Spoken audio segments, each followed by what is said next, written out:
Easter ജീവിതത്തിലേക്ക് ഒരു ഉയിർത്തെഴുന്നേൽപ്പ്.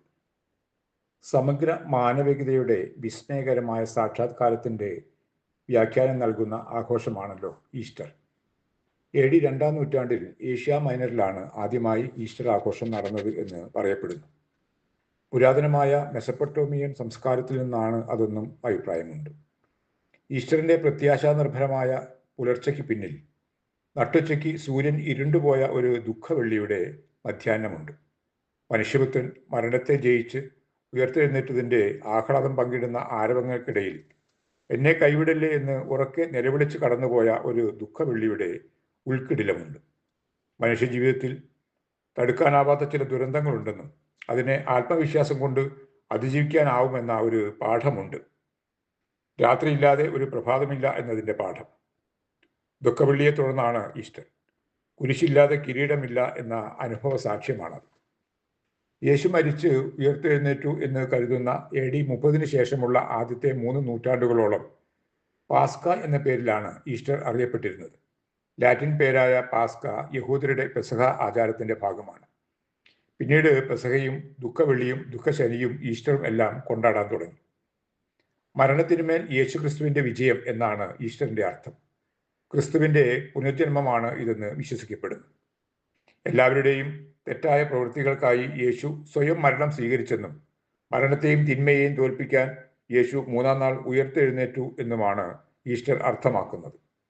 വസന്തത്തിന്റെയും ഫലപുഷ്ടതയുടെയും Anglo Saxon ദേവതയായ ഈസ്റ്റ്രയിൽ നിന്നാണ് ഈസ്റ്റർ എന്ന പദത്തിന്റെ ഉത്ഭവം എന്ന് കരുതുന്നു. ഇരുട്ടിനെ അകറ്റാൻ സൂര്യൻ ഉദിക്കുമ്പോൾ നടക്കുന്ന ആഹ്ലാദ ശുശ്രൂഷയാണ് ഈസ്റ്റർ.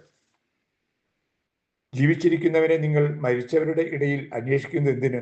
അവൻ ഉയർക്കപ്പെട്ടിരിക്കുന്നു. ഉത്ഥാനാനുഭവം കല്ലറയ്ക്ക് പുറത്തിറങ്ങുന്നതിലൂടെ മാത്രമേ നേടാനാവൂ. അത് മനുഷ്യന്റെ ഉത്കർഷത്തിനൊതുങ്ങുന്ന ജീവിത അംഗീകാരമാണ്.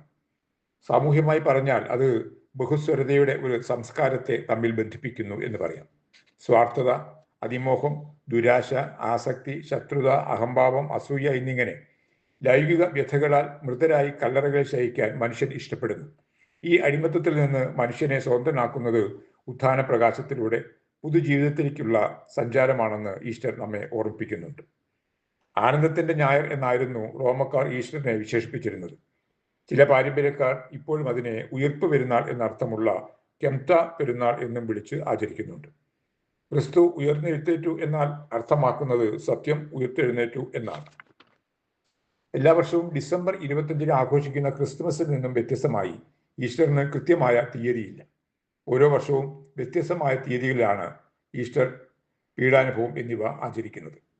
ക്രിസ്തുവിന്റെ മരണം നീസാൻ 14 എന്ന് വിശ്വാസമാണത്. വസന്തകാലത്ത് മാർച്ച്, ഏപ്രിൽ മാസങ്ങളിലായാണ് നീസാൻ മാസം വരുന്നത്.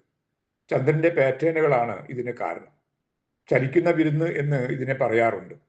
എല്ലാ വർഷവും പെസഹ പൗർണമിക്ക് ശേഷമുള്ള ആദ്യത്തെ ഞായറാഴ്ചയാണ് ഈസ്റ്റർ വരിക. 2024 മാർച്ച് 31 ഈസ്റ്റർ നമ്മൾ ആഘോഷിച്ചത്. 2025 ഇത് ഏപ്രിൽ 20. ഈ വർഷം നമ്മൾ ഏപ്രിൽ 5 അത് ആഘോഷിക്കുന്നത്. വസന്തത്തിന്റെ ആഘോഷമാണ് ഈസ്റ്റർ. ക്രിസ്മസ് പോലെ ഈസ്റ്ററും ധാരാളം പാരമ്പര്യങ്ങൾ ശേഖരിച്ചിട്ടുണ്ട്. അവയിൽ ചിലത് പുനരുദ്ധാനത്തിന്റെ ക്രിസ്ത്യൻ ആഘോഷവുമായി വലിയ ബന്ധമൊന്നും ഇല്ലെങ്കിലും നാടോടി ആചാരങ്ങളിൽ നിന്ന് ഉരുത്തിരിഞ്ഞതാണ് അത് എന്ന് വിശ്വസിക്കപ്പെടുന്നുണ്ട്. ഈസ്റ്റർ ആഘോഷത്തിന്റെ ഒരു ചിഹ്നമാണ് മുട്ട. 13-ാം നൂറ്റാണ്ടിലാണ് ഈസ്റ്റർ മുട്ടകൾ ആദ്യമായി രേഖപ്പെടുത്തിയിട്ടുള്ളത്. പുനരുദ്ധാനത്തിന്റെ പ്രതീകമാണ് അത്. യേശുവിന്റെ കല്ലറ മൂടിയത് മുട്ട പോലെ ഉരുണ്ട കല്ല് ഉപയോഗിച്ച് ആണെന്നും വിശ്വാസമുണ്ട്. യേശു കല്ലറയിൽ നിന്ന് ഉയർത്തെഴുന്നേറ്റതുപോലെ മുട്ടയുടെ പുറന്തോടിൽ നിന്ന് ഉയർന്നു വരുന്ന പുതിയ ജീവിതത്തെ അത് പ്രതിനിധാനം ചെയ്യുന്നു. ഈസ്റ്റർ ചടങ്ങുകൾക്ക് മെഴുകുതിരികളും പൂക്കളും പ്രധാനമാണല്ലോ. മെഴുകുതിരി ലോകത്തിന്റെ വെളിച്ചം എന്ന് പ്രതിനിധീകരിക്കുമ്പോൾ പൂക്കൾ പുതുജീവിതത്തെയാണ് പ്രതീകവൽക്കരിക്കുന്നത്. ഈജിപ്ഷ്യൻ പുരാണങ്ങളിൽ ഫിനിക്സ് പക്ഷിയുടെ ഒരു കഥയുണ്ട്. അത് സ്വയം കത്തിത്തീരുകയും പുനർജനിക്കുന്നതിനായി ഒരു മുട്ട ഉപേക്ഷിക്കുകയും ചെയ്യുന്നു എന്നാണത്. ഈ പ്രപഞ്ചം തന്നെ ഒരു മുട്ടയിൽ നിന്ന് ഉണ്ടായതാണ് എന്നൊരു വിശ്വാസവും നിലവിലുണ്ടല്ലോ. മരണത്തിന്റെ പരാജയത്തെയും രക്ഷയുടെ പ്രത്യാശയെയും ഈസ്റ്റർ ഓർമ്മിപ്പിക്കുന്നു. വെള്ളിയാഴ്ച സത്യത്തെ ക്രൂശിച്ചു കൊന്നാൽ അത് ഞായറാഴ്ചകളിൽ ഉയർത്തെഴുന്നേൽക്കുക തന്നെ ചെയ്യുമെന്ന ബോധ്യമാണത്. തെറ്റിദ്ധാരണകളും നഷ്ടങ്ങളും ഉണ്ടായാലും നാം സത്യത്തിന്റെ ഭാഗത്ത് നിലകൊള്ളണമെന്ന ബോധ്യം. തിന്മയ്ക്ക് താൽക്കാലിക ജയം മാത്രമാണ് ഉണ്ടാവുകയെന്നും അവസാനമായി ജയിക്കുന്നത് നന്മയും സത്യവും മാത്രമായിരിക്കും എന്ന് തെളിയിക്കപ്പെട്ട ഒരു വസന്തകാലത്തിന്റെ ആഹ്ലാദകരമായ ഓർമ്മയും ഓർമ്മപ്പെടുത്തലുമാണ് ഈസ്റ്റർ. എല്ലാവർക്കും ഈസ്റ്റർ ആശംസകൾ. ഞാൻ ബാലു പൂക്കാട്.